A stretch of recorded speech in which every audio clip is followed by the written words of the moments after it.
Good day, pioneers. If you are here joining me today, you are a pioneer. You are someone who is desiring to know more, be more, and contribute to the world in a meaningful way. So today's video is about my book, Black Is. This was my first published book in 2016, and I'd like to give you a little bit of history on how that came to be. It's really relevant for this time period. I also want to point out that one of my pieces of artwork, I actually painted this, I couldn't even tell you what year, at least 15 years ago. I know in my first video, I talked about being in the arts and also being very cultural in my presentation and in my research. So that's the Gianyame. It's an Adinkra symbol that means I fear none but God. I have another Adinkra symbol on right here. And it's from the Accra people in Ghana. So I also, within that eye, it is an eye. There's a representation of Sankofa in there as well. Go back and fetch it. So it's a combination of the Gianyame and Sankofa. Going back to fetch it means taking a look at your history. And that's what I want to do today, is just share a little bit about my background. So the original of Black Is was written in 1994. Look at the binding. I did this as a part of a Temple University course on literature. And you can see it says 1994, written and illustrated by Heather Miller.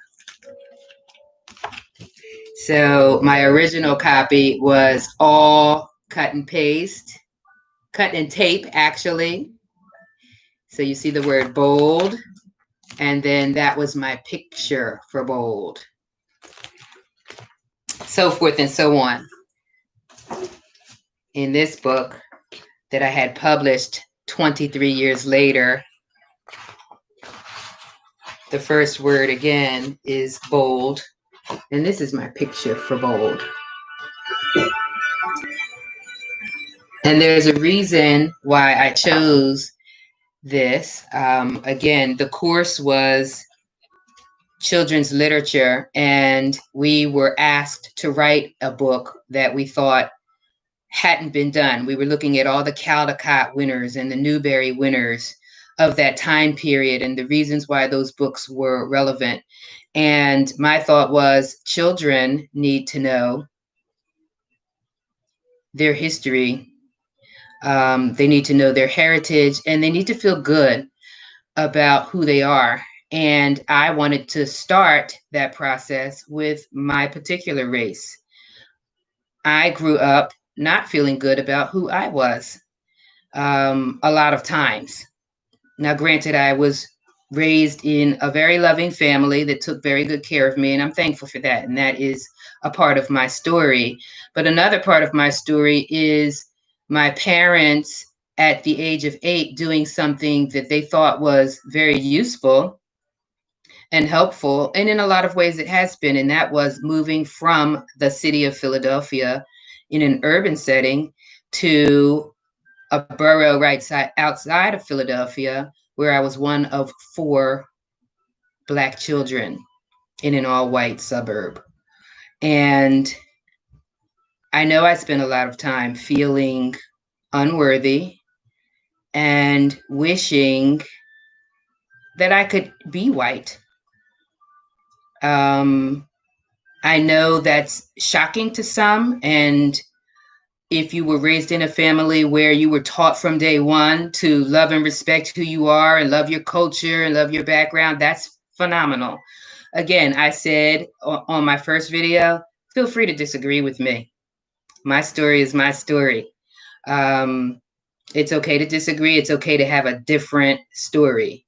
But subtly, I felt like the message was it was better to be white. And it's nothing my parents ever said out loud, but I saw them trying to make it in the world and trying to prove themselves and establish themselves as professional people out in the world.